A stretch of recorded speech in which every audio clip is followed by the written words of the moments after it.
So yeah, I guess to start with the basics. So you're going to be in Resident Evil Welcome to Raccoon City. Super exciting. Were you familiar with the games before or the previous movies or anything like that? I was familiar with both. Yeah, I always say that I was too scared to play the games as a kid because I get scared by Peppa Pig, let alone Resident Evil. So I was trying to be really brave before I shot the movie, and I played a bit of it. It's such a good game. It's so scary, like all of them are, but the first and second ones, which this movie is based on, is it's just so scary and so good. And the movies too are something obviously completely different than what we're doing with this new one, but they're so great. They're so, action packed, and there's such great, crazy set pieces and stuff. So yeah, it was very exciting to learn I was going to be a part of this like pretty storied franchise. I was pretty stoked about that.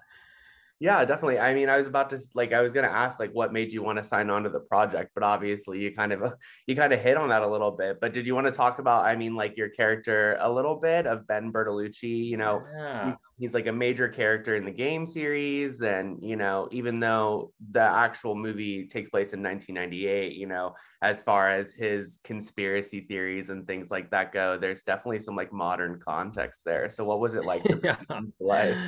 Yeah, it's tough because yeah, right now in the there are lots of conspiracy theories floating about some truly crazy things in our world, but I tried to lead Ben his ideology away from that because his real motivation is to is care and concern about what's happening in this small town in America. And so he kind of is seeing this sort of in the games is kind of from an outside perspective where he gets kind of airlifted into this situation and dropped into some pretty nasty stuff.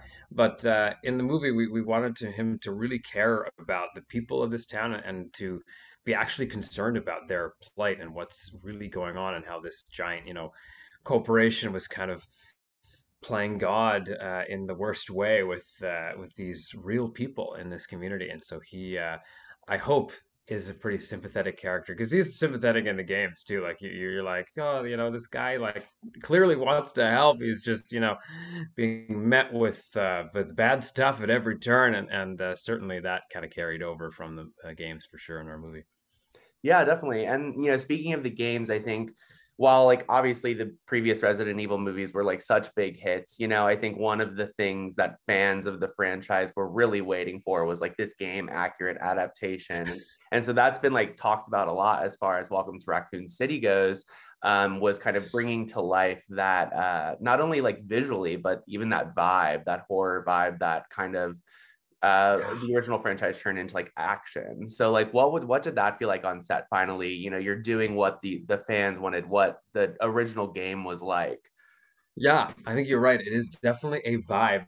The whole thing is a vibe. It's very, and it's a vibe that matches the games, which is what Johannes, the director, really, really wanted to do. Like he approached it like a novel, like the source material of the games as like a novel. He was like, okay, I'm gonna make a movie, so I'm gonna read this like a book, basically. And so he got the blueprints from Capcom for like the sets and like they're incredibly realistic, like too realistic. If you're scared, like me, it's really scary. Like these these locations you walk in, you're like, oh my God, am I gonna get, bitten by a horde of zombies here? Like it's very, very well done. They did an amazing job. And then in terms of how it's shot too, and the music and like, oh, it's just like really, really.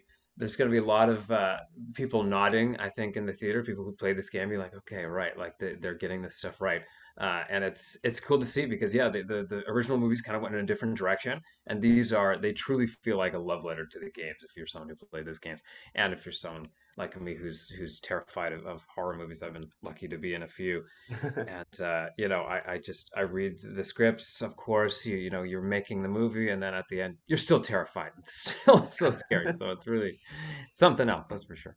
Yeah, and so like you said, he Johannes got the blueprints and stuff like that. So like meticulously like rebuilding the set. And so since you were familiar with the franchise, what was it like to like walk onto that set and see like Raccoon City and Spencer Mansion and all of these things? Like what was that feeling for you? Pretty surreal. Yeah, it's pretty, it's, you know what, you can tell when people care about something, right? When you're working on a movie where the people from every level, from the crew on the ground on the day to the people who have been planning this stuff in advance, you can tell when there's care being taken. And that is exactly what I felt when I walked on. I've been lucky to work with a couple of producers on this movie before, and they clearly were passionate about it, and which you know is a big, it's a good green light for everyone involved. You're like, okay, like clearly this, you know, there, yeah, there's a level of care, and so that was super cool to walk in and then see just, you know, the emblems of the Raccoon City Police Department on the ground. It's just like really like they went the full mile, and I hope people are going to really love that. I sure Yeah. did. That's for sure. I think people are gonna love it. But yeah, you're also gonna be in Moonfall next year from Roland Emmerich, correct? And then you play That's the right. As long as I don't get you play the left on character. the cutting room floor. Yeah. Yeah. Yes. No, You it's play a huge Scrawny, movie. right? So can you tell me a little bit about your character in that movie? Yes, well, Scrawny, as you may imagine, is someone who looks a lot like me. He's a very he's a guy who I always like to say he's not a nice guy. He's a bad guy for sure. Like we can't deny it. But he kind of sabotages some plans, some really important plans that people on Earth have.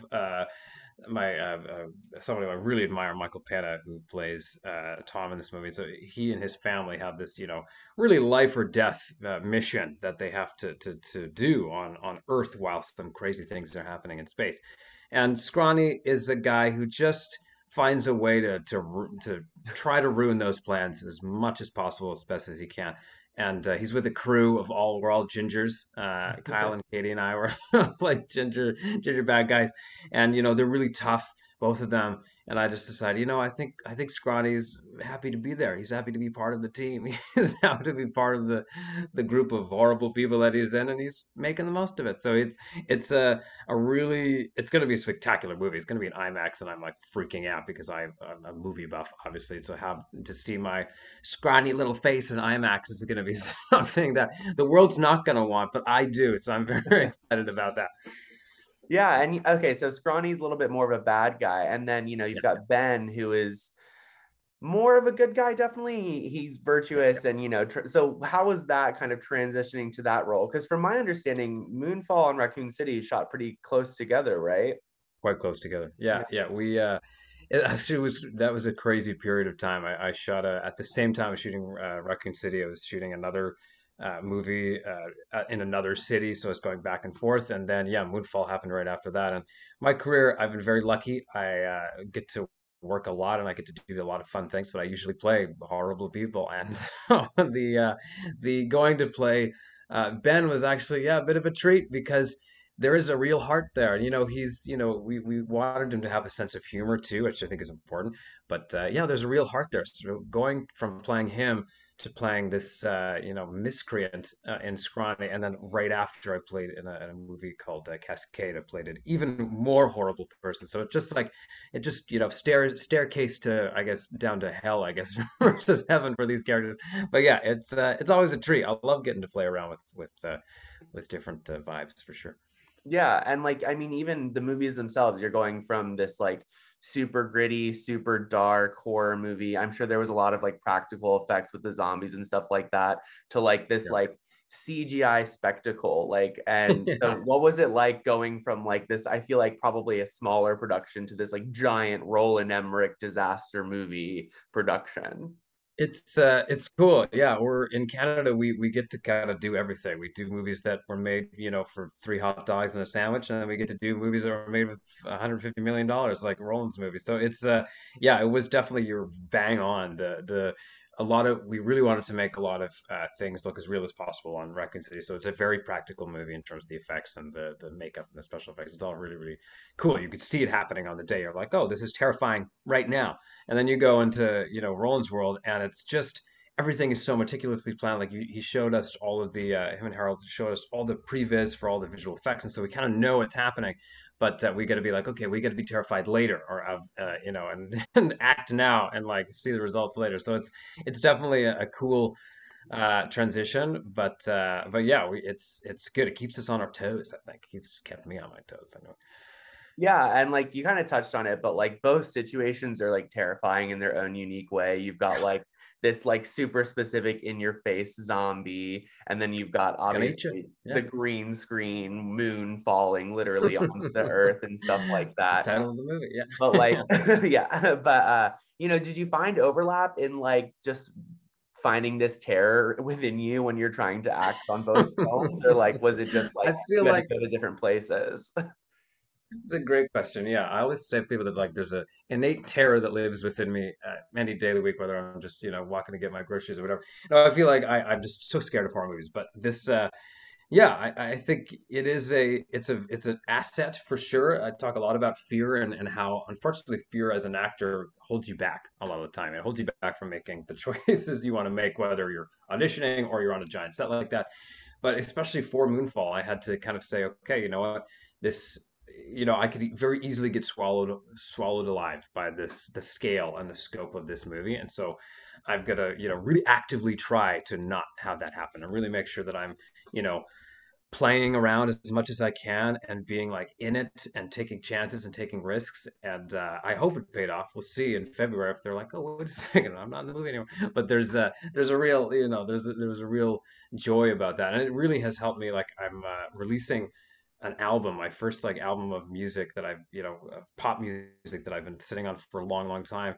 And at the end of the day, I was like, why did it take me this time long to do this? And it's because of that fear, right? You want things to be perfect, and if people know me from something else, then they're going to come into this world of this album, which it's called Variety Show. I wanted to make everything, as I wanted to do everything I wanted, with it, and still have yeah, and still have people enjoy it, right? So there is that innate, kind of terror that you do with anything artistic. But certainly I'm trying to let that go in my life and in my career, and it's so far working out okay. Fingers crossed, knock on wood. Yeah, and then you just did that show in HBO Asia that you won the award for composing for, correct?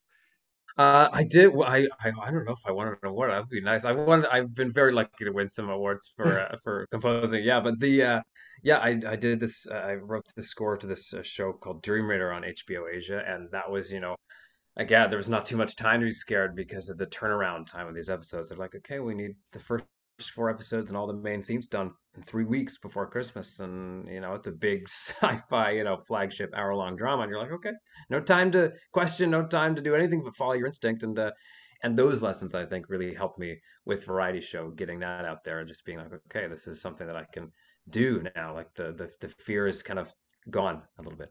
Yeah. Well, that's awesome. Well, congratulations on all of that and the Thank you. album, the movies. You've got so much coming up. I'm super excited for it.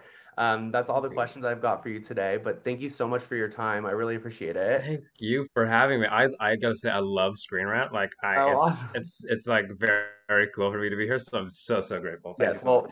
Well, we're super excited that you did this too. So thank you so much Hey, and have a good I'm all one. excited.